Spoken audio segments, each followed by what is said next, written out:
Awesome. So we're now live. Welcome everyone to the Disability in Biology and STEM panel. My name is Linda and I am with Disabled in Higher Ed, and I'm also a research master's student in Ireland, and we have an awesome panel here today. So I'll get everyone else to introduce themselves because they can do it better than I can. So if everyone could say your name, your pronouns, I guess give a brief description of yourself and say where you are in higher ed. So my name is Linda. I am a white person. I use she, her, and they, them pronouns.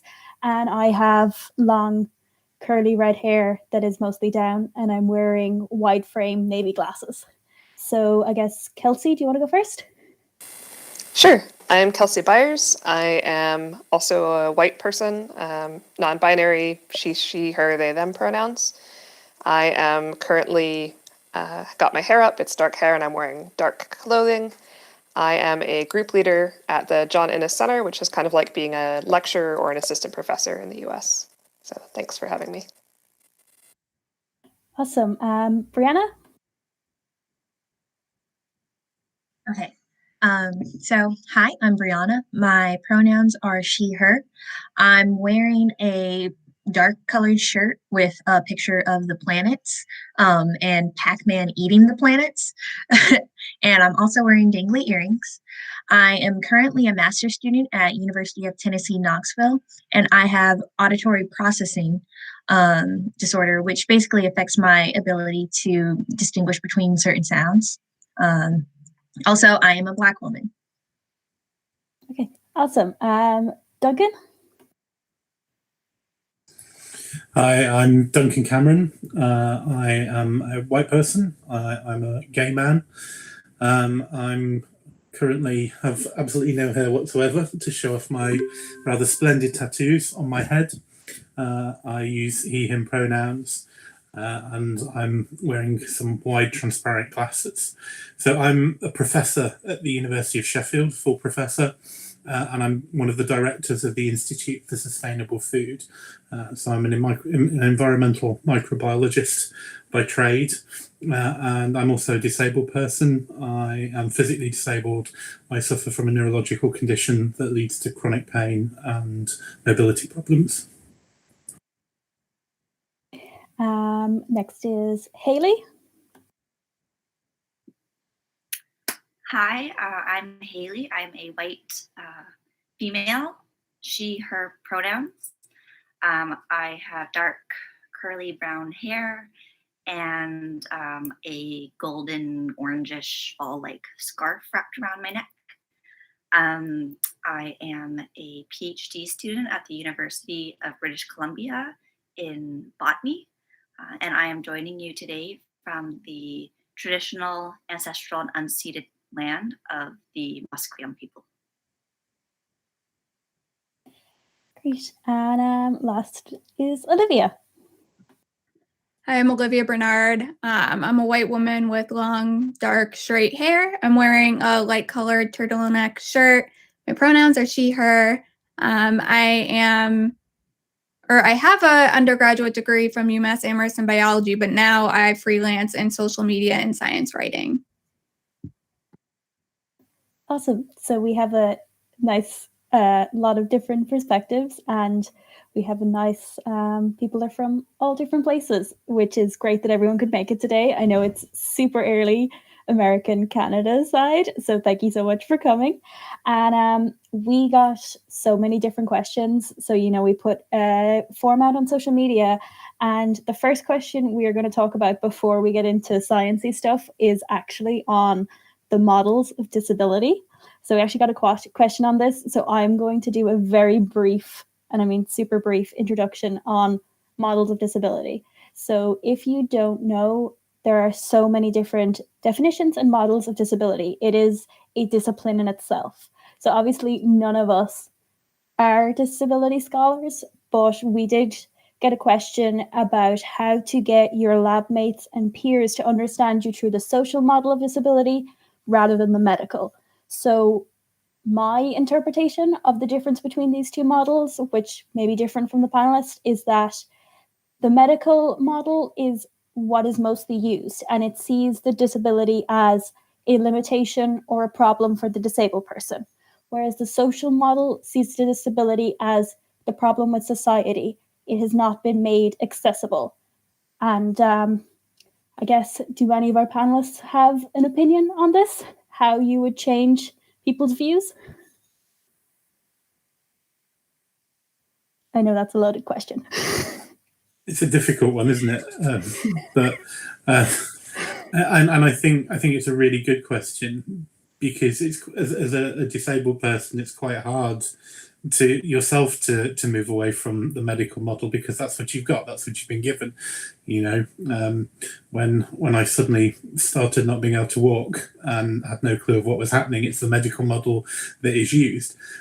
But I think, you know, one of the things that I've done is, I've had the support to do this, is to have really frank conversations, and to not let that kind of medical driven view go unchallenged when it's inappropriate. There's actually one of my closest friends who's also an academic. She really helped me reframe it by saying, you know, if you think about your disability in terms of the medical model, it's a limitation. If you think about it in the social model, then it's a superpower.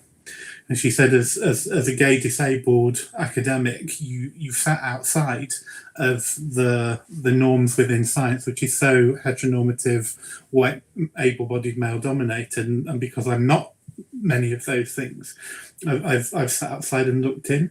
And my friend Ellie said, you know, that is your superpower, because you've seen things that lots of people didn't see, things that were patently obvious to you, and that drove your career and allowed you to answer questions that you wouldn't have seen and been able to address if you weren't disabled and gay. So I think by having those open conversations and sharing those kind of experiences, people step back and go, oh, actually, not poor Dunk because his legs don't work properly. Oh, wow, you know, that is a perspective that I've not had, and that's really important, and could catalyse some really important discoveries. Yeah, I think that's really awesome. And I think there are many disabled people, especially, and also LGBTQ plus people who've come up with massive discoveries and just things that people have never seen in their different disciplines, just because the heteronormative vision doesn't allow them to see it. Does anyone else have anything they want to say on this question? Sure, Kelsey here. One thing I noticed is that people became much more aware when they started seeing me using a wheelchair, because they see me struggle every day with opening a door and they're like, wow, that door is really hard to open. We should fix the door, as opposed to we should fix you. I think when I was invisibly disabled in the past, it was a lot harder for people to see that it wasn't a fault with me. So the medical model is sometimes also called the deficit model, because the idea is it's a deficiency within you rather than a deficiency within the world. I personally find the social model is a little tricky, because part of my disabilities come with fatigue, and fatigue is something that happens even if society can accommodate me as best as possible. But I do prefer the social model to the medical model by quite a lot. Absolutely. I think there isn't any one model out there that can properly define disability. We're just doing our best. Hayley, did you have something to say? Yeah, I was just gonna say that something that, you know, one of my friends told me once, and it really changed my own perspective of my own disability, is that the opposite of disabled is enabled, not abled, right? And so the idea that other people are enabled to do certain things out in our general society, whereas disabled people are put at a disadvantage, but they can be enabled if there are certain things set in place for them. And so it's just this idea of, you know, it is the social model of, if we can accommodate, then we are enabling that population, us, to do the same as any other enabled person. And that's the only difference, really, is that N part.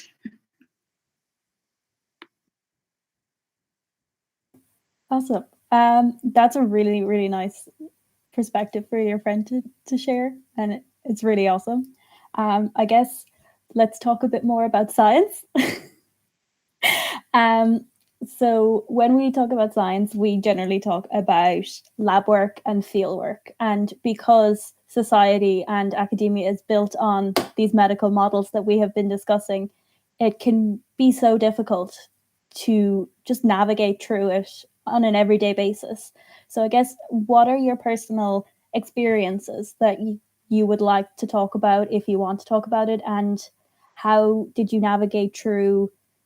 Sometimes it can be getting accommodations, but other times it can be reframing your mindset if you have to do something you were previously able to do and then became unable to do.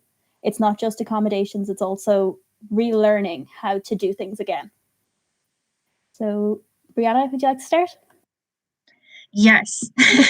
So about 2 years ago, when I first started college, I did not utilize my accommodations, primarily because they didn't really apply to me because I was just starting out and I wasn't really doing like any lab or field work. And so then once I started getting into my higher up level classes, and I guess for context, I'm a geology major. So it's a very heavily like lab and field work oriented science. So once I started getting into my higher level classes, that's when I became more involved in lab and field work. And that's when I had to actually seek out accommodations.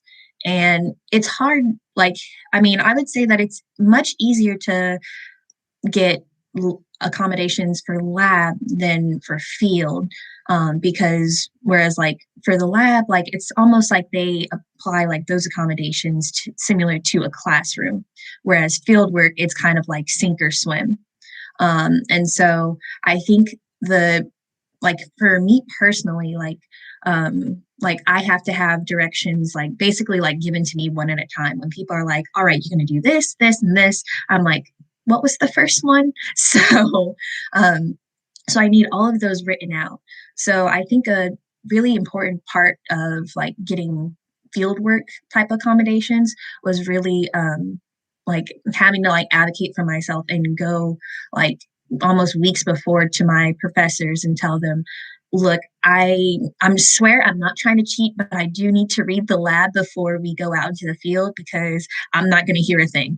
And it's going to be too hyper stimulating for me to like pay attention. So it's just doing that. And thankfully, like most of my professors have been like kind and understanding, but occasionally you do have those professors that are like, what do you mean you need the lab beforehand? And so it gets really frustrating to have to like prove your disability, especially when like a lot of these accommodations, like I think would help other people in the class as well who don't have a disability. And so I think that just goes with the general like inaccessibility of the classroom structure. And I think there can definitely be like a change in the way like field work is kind of like tackled, I guess. Yeah, Olivia, do you want to go next? So this is tricky. So I was involved with marine science research. And I didn't mention this before, but I have multiple chronic illnesses, and they're all invisible. So over the past 10 years, what I've wanted to do has evolved a lot because my chronic illnesses do limit me to a certain extent. So I started off wanting to do research with scuba, but I have asthma, so they wouldn't allow me to do scuba. So then I moved on to, okay, well, maybe I'll go off on a research vessel for a month or two at a time. But then I was diagnosed with a kidney disorder, and it didn't seem like it would be safe for me to be out in the middle of the ocean when I might need a hospital or something like that. And then I moved on to doing local field work, and I worked on a salt marsh. I did a coastal ecology project, and that was going really well. But then I became essentially allergic to temperature changes, and I couldn't go in the water anymore. So it's an ever-evolving process. Some things would have helped with accommodations, like if I didn't have to go in the water, it probably wasn't necessary for me to do that on a salt marsh, but I was an intern, there's only so much I can do. But I eventually moved on to thinking about lab work, and I did a paleoceanography project my senior year of college. But even that, I have a sleep disorder where I'm mostly awake at night. So I ended up having to do a lot of that in the data processing in my bed at 3 in the morning. And that was an accommodation provided to me. Same thing with the flexible schedule. So it's an ever evolving, timeline, especially I think it's important to remember that a lot of undergrads are becoming disabled. So you have to be kind to yourself and allow yourself to grieve the career you thought you were going to have, but to remember that there is a space for you in science, and that hopefully you'll have supportive people along the way that will help you find that new thing that you can be really passionate about. It's really awesome. Kelsey? So I find with fieldwork in particular, my biggest problem is actually what other people think I can do and not what I can actually do. So people assume because I use a wheelchair that I can't walk, which I can walk just fine. I just can't stand up for long periods. That's the bigger problem. So my colleague said, oh, why don't you take care of the butterflies this morning? We're going to go into the field to collect more butterflies. And I said, well, I want to go into the field. And it turned out my strategy of sitting on a portable stool in front of a plant caught me more butterflies than those guys who'd gone hiking and got chiggers and were miserable. So my accommodations that I made for myself in the field actually turned out to be more successful than the standard thing that the sort of able-bodied folks were doing.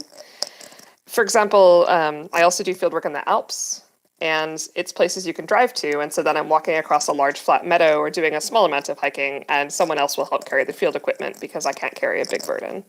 So I think because I'm later in my career than folks, I have a lot more flexibility in some ways in terms of what I can and can't do. Like I have field assistants, I don't go into the field alone and so on.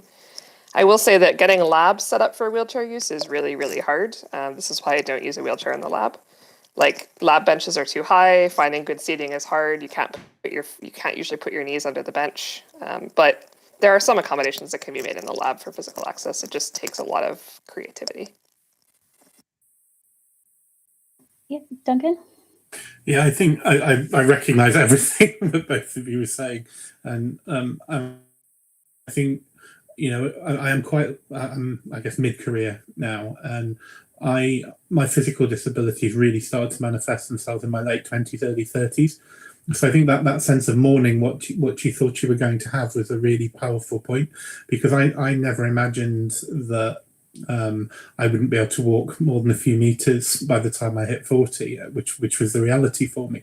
But like Kelsey said, there's still a lot you can do, and I think professionally accommodations are a challenge because every time you need an accommodation you have to go and ask for it. There's no kind of memory.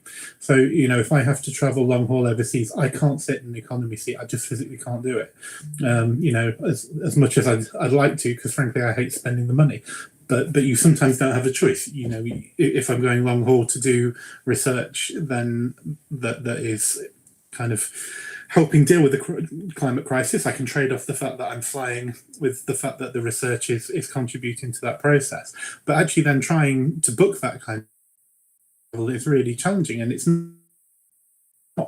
not through any kind of active discrimination, but it's I guess it's embedded ableism that people don't think that it's not okay for me to have to ask permission every single time as a 41-year-old senior professor whose legs don't work properly.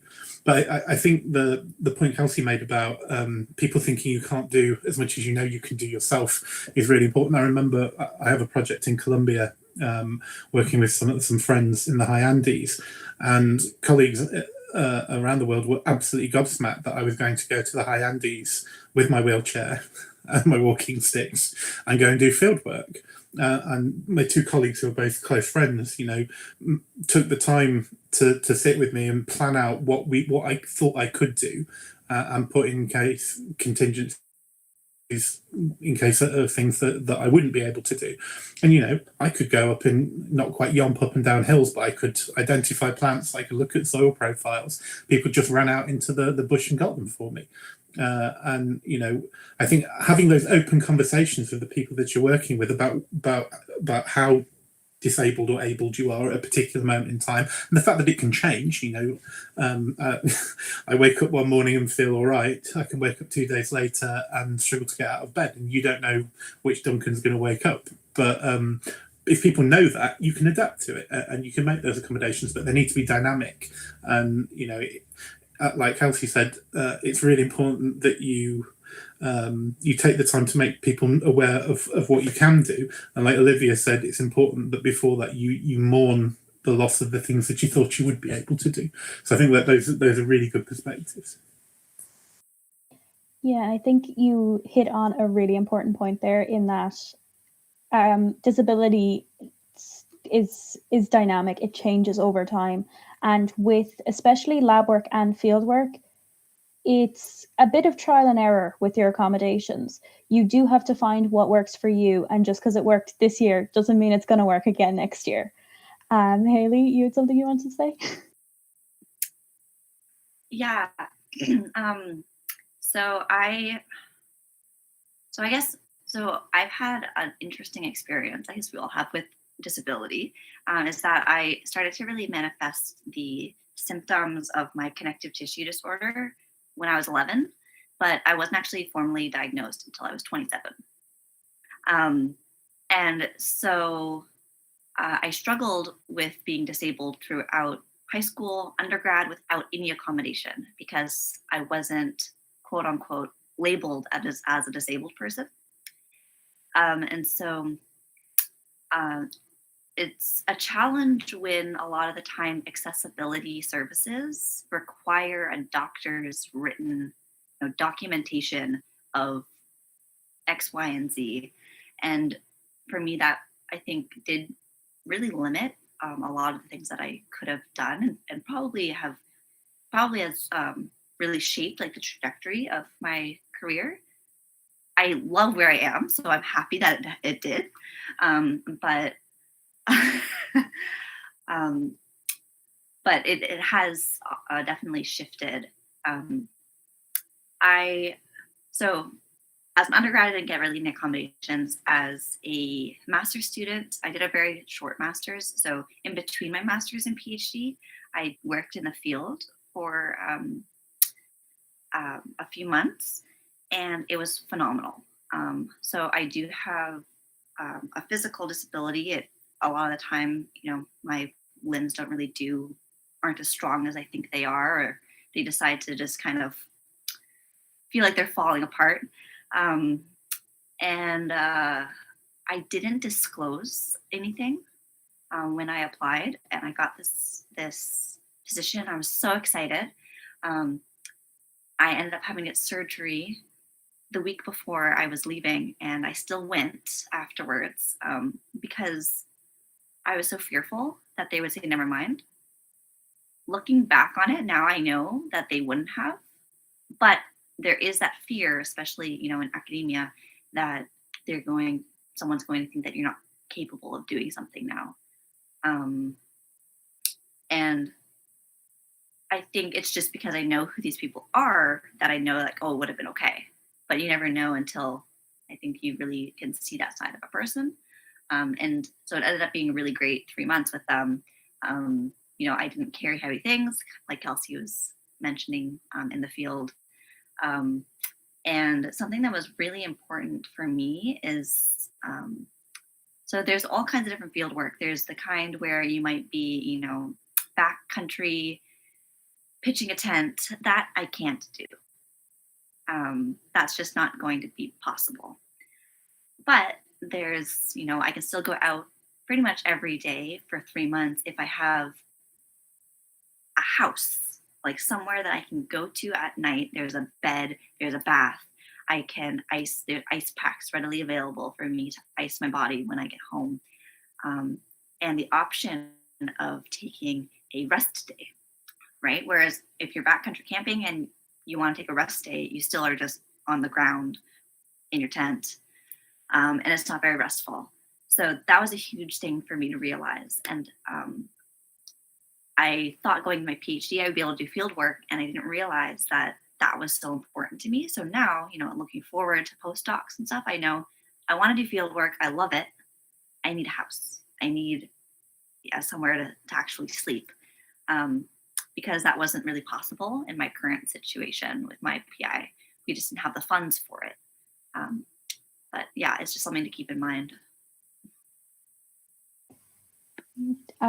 That's absolutely, I think that's very important to know what you need and try your best to always get it, but especially when you have something where you're like, I absolutely need this and cannot survive without it, you need to put your foot down and be like, this is not an option, this is the necessity. So I guess I didn't really mention my disabilities. I have several disabilities, they're all invisible ones. Most of them are cognitive, some come under chronic illness, and even though my cognitive ones have been there since birth, I actually wasn't diagnosed until I was in my late teens, early 20s.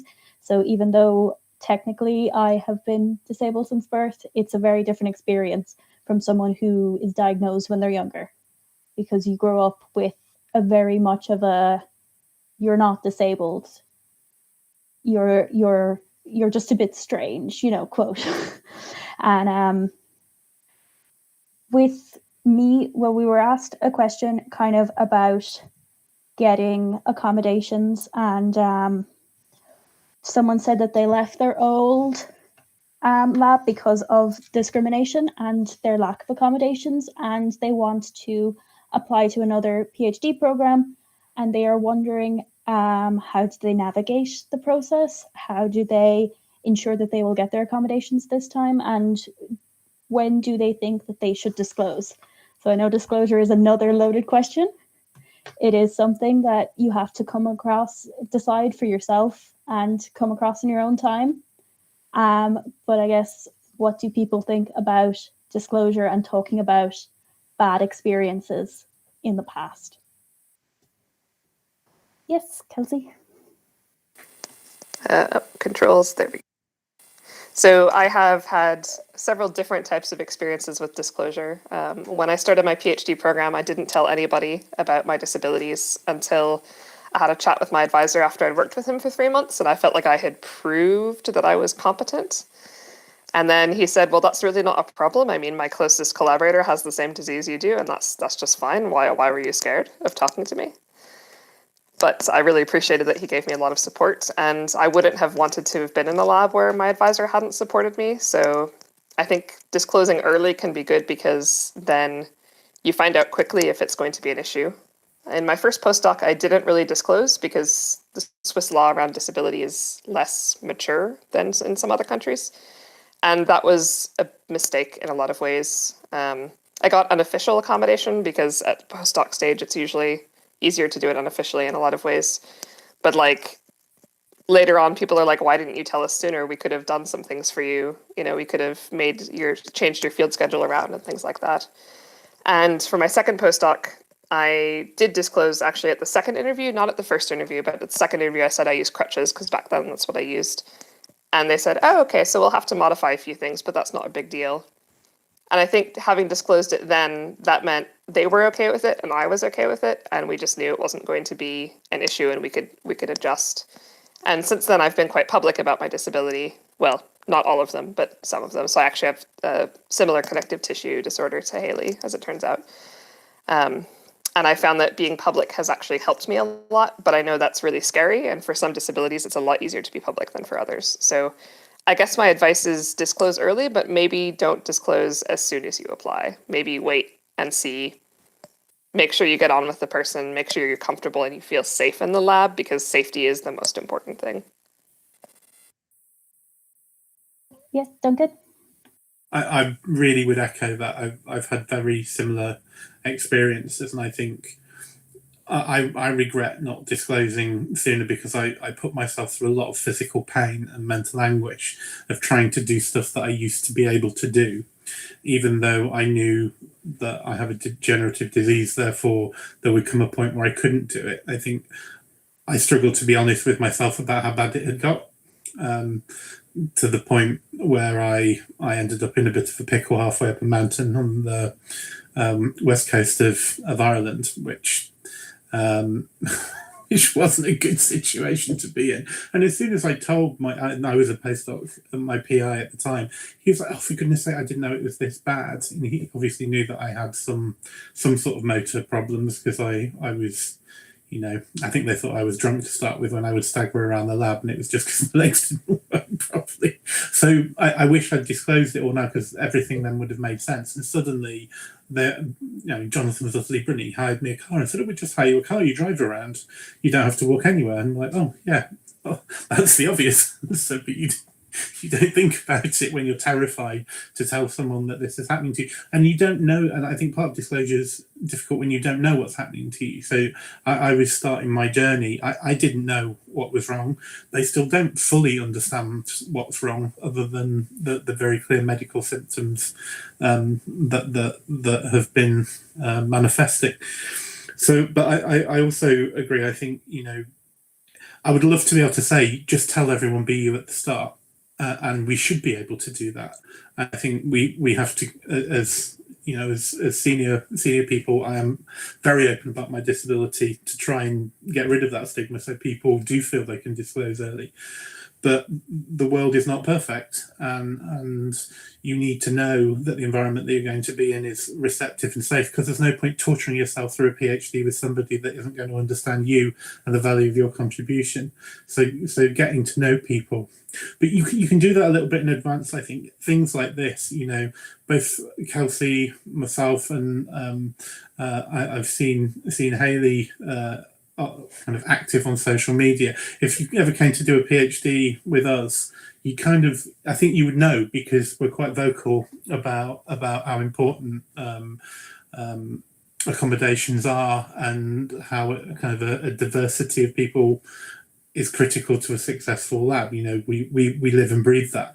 So you can do your homework, and if you think it will be a problem, then seek out those people that have that view. They're not necessarily going to be disabled people, but allies that are vocal about their allyship.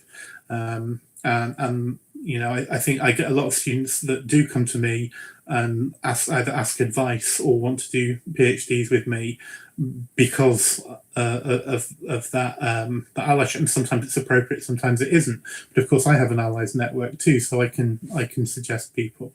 So I think using allies is really, really important if you think disclosure is a problem. 100%. Like, I think it's very when we're talking about disclosure, it is a very personal thing. And for people with invisible disabilities, sometimes you can feel like you are going to get judged because they're like, "Oh, but you're exaggerating how bad it is. But you're just being lazy and you want this to make your life easier." And I've said it to so many people, accommodations they make our life easier, correct, because we're already at a disadvantage. And they're just trying to remove the invisible advantage that everyone else has and that society gives them. And I think actually for some people, COVID has been great for universities, because some of them that I've talked to, they've got a massive drop about the amount of staff that they already have that had invisible disabilities they didn't know about. Because suddenly everyone's like, "I can't come to work. I need to work from home." And it's been given a couple of them a bit of a kick up the ass about how outdated their policies were. So fingers crossed that actually helps us make some change. But I guess we did get a question that would be probably more towards Brianna. And it's kind of, what accommodations are available for people who have neurodiversities, such as yourself? Okay, sorry. Really quick, I thought Hayley had a question. I just wanted to make sure we didn't go over her yet. Sorry, I missed you, Hayley. Do you want to go? I was going to say that as an earlier career perspective on disclosure, that I constantly have this battle of going back and forth with whether I disclose or not. And then what keeps coming back to me is, would I want to work with someone who cared in that way? And so I think disclosure, again, it's your own personal choice. But again, like if I was going to go to a postdoc and they weren't comfortable with me being disabled, I wouldn't be comfortable being there. So I think going forward, I am feeling a lot more confident in disclosing, because again, it's really protecting myself by disclosing, whereas before I thought it was the opposite way. Awesome. Sorry for, And thank you, sorry for skipping you, Hayley. I didn't see. Okay. So yeah, what supports and accommodations are available for neurodiversities, which I know is a big umbrella term, but I guess for you. Yeah. So I can't really attest to all the accommodations that are out there, but I know for me specifically, having auditory processing, a lot of the times, like it's not like a hearing issue, but it's more of like a almost focus and concentration, because like there's so many sounds coming in, I don't know where they're coming from. So one of the things that I have is I usually test in a private location. So I test in a quiet room, and I usually am offered earmuffs, so that way I can't hear anything else. It's just me and the test. Also, having anxiety, I have really bad test anxiety. And so sometimes it's helpful to pause during tests. So one thing that's really cool is the school I'm at now, they offer this thing called like designated like pause time, rest time. So where like if I'm taking a test and I'm starting to feel anxious or overwhelmed, then I can tell them I want to break, and I give them the test and they hold it, and I can go do whatever, like get a drink, maybe eat lunch, and then I come back and then I can resume the test, which is really nice, especially like when you're testing and you just get a mind blank, because that seems to happen to me all the time. Also, there's different accommodations for like there's note taking. There's also like I think some schools they do have like interpreters for certain classes. I'm not entirely sure about that because I didn't need those accommodations, but it's you have to like it's like the crappy part about it is you have to like search these things out, which I mean, it's just inevitable. You'll have to like advocate for yourself, and you'll have to like be your biggest advocate. But it's just one thing, it's exhausting, like having to like go every semester, because like some of the accommodations you choose out for the semester, sometimes they apply it to certain classes, and sometimes they work for every semester. And like you said earlier, sometimes like the next semester, it won't work at all. So it's this constant like evolving to like see like what works best for you. And I think that's like for a while I would get like really frustrated with myself and like internalize that.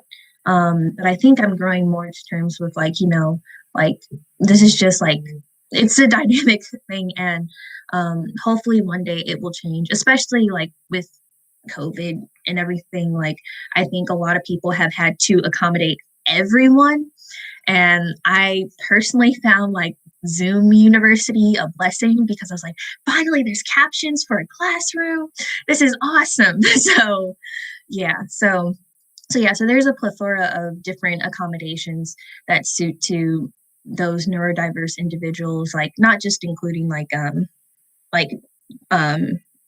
what is it, neurological disorders, but also like physical disabilities, I think.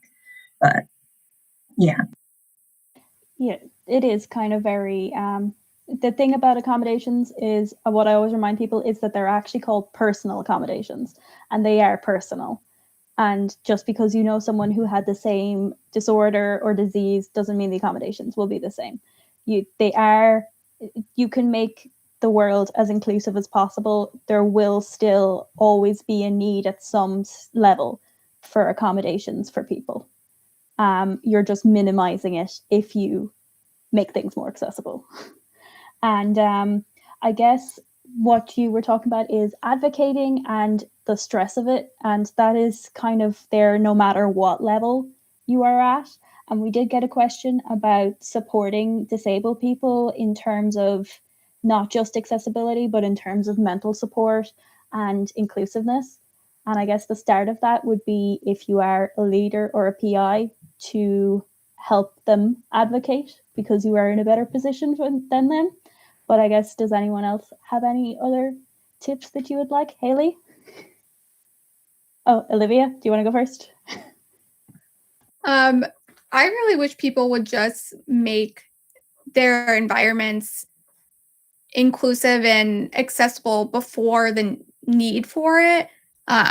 It's really stressful to go into a situation and have to put in all this extra effort to advocate for yourself. And as an undergraduate, whenever people were asking me like, oh, what are you stressed out about? Or I'd go to the doctors and they'd say, what are you stressed out about? I'd say, it's all I'm stressed out about is, you know, having to go to my school's health services to get this form signed, and then go to disability services to get this form signed, and then talk to all my professors. And that's where a lot of my personal stress came from. So if people just said, you know, regardless of who's in my lab, I'm going to research this on my own and try to make it an inclusive environment, that would improve the situation. And the same thing with disclosure. If I know a lab is already accessible, then the disclosure part of it is not on my mind as much as an issue, or I'm not afraid because I can see people are already putting in the effort. So I can assume that they're going to respond well to me. So I think that's what I wish I had as an undergraduate. And then, of course, I wish that people responded better personally to me when I talk to them. Like, you know, don't avert your eyes if I bring up my symptoms and things like that. But I've had pretty good experiences with individuals. It's more just like the environment and system as a whole that I've had issues with. Hayley, did you have something you wanted to say? I was going to say something very similar to Olivia, just that, you know, PIs being already there to be accessible, and also just knowing what is available. And so you can even on your website have a blurb about, this is what I know, like these are the things that are available on that I know about on campus, and not necessarily just disability talk. Like, I think it would be great if PIs had information about, okay, so here are different diversity groups, different resources you can access, and different clubs or communities that are available. And so just like diverse people can come and be like, oh, okay, so this university and this PI seem like a good fit. Absolutely. Kelsey? I have to say the culture of the place makes a huge difference. So at my previous institution, I said I was disabled. They're like, cool, we'll send you to occupational health. Occupational health is like, cool, we should do these things. And then facilities was like, hey, so what do you need from us? And I was like, well, I mean, this door is really heavy. And they're like, cool, we'll fix the door. Well, the door was still really heavy. And there was just never any interest in making things better. Whereas at my current place, it sounds kind of administratively annoying, but they wrote like this detailed 10-page risk assessment about like, hey, risks are risks to your independence, right? So like, we need to constantly evaluate this. They sent me WhatsApp videos before I joined about like, here's how to navigate around your lab space. We've assigned you a ground floor office because that way you don't have to worry about the stairs. You know, we'd like to go around with you on a tour and watch you open these doors and get a sense from us about like, what can we do to make these doors better, rather than being like relying on me having to report every single little problem. And now every time in my current workplace that I report a problem, the answer is, oh, cool. So now that we know that, we'll get on it and we'll fix it. And I don't have to constantly be like, guys, the door is still really heavy. I still can't open the door. It's, here's the status. We're going to update you constantly. So the workplace culture makes a huge, huge, huge difference to me. Absolutely. And I think we're pretty much out of time, but I know we did get a question about recruiting people with disabilities. So I think that kind of covers what we just said as well, in that, especially what Kelsey said, it's not just about recruiting, but also retaining. It doesn't matter if you put a push on recruiting people with disabilities, if you've no accommodations for them, if you don't want to make these changes. You're just kind of doing lip service and saying, oh, look how great we are. And then they're going to leave because you're not doing anything for them. But yeah, no, I think we're out of time now, but thank you all so much for coming today and for giving all your insights. You've all been amazing. And thank you so much to the Biodiverse Festival for hosting us all. And bye. Bye.